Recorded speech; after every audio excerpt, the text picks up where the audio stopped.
नमस्कार मित्रांनो, आमच्या गावचे ग्रामदैवत श्री काळभैरवनाथ महाराजांचे दर्शन घेऊन मी नेहमीप्रमाणे पोलटूर जाण्यासाठी निघालो.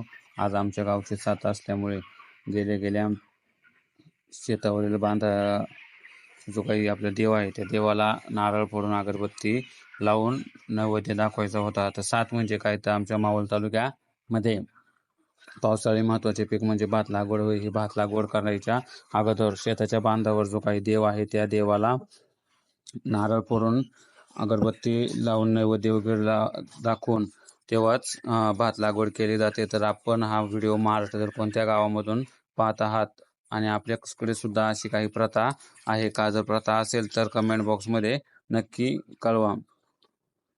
तर तेथील सर्व उरकून आपण आपल्या नेहमीच्या कामाला म्हणजे पोल्ट्रीमध्ये आलो. पोल्ट्रीवरती आल्यानंतर आपलं रेग्युलर काम म्हणजे रॅकिंग करणे. ते रॅकिंग करून घेतली, कारण रॅकिंग जर चांगली असेल तर आपला पक्षी सुदृढ आणि निरोगी राहतो.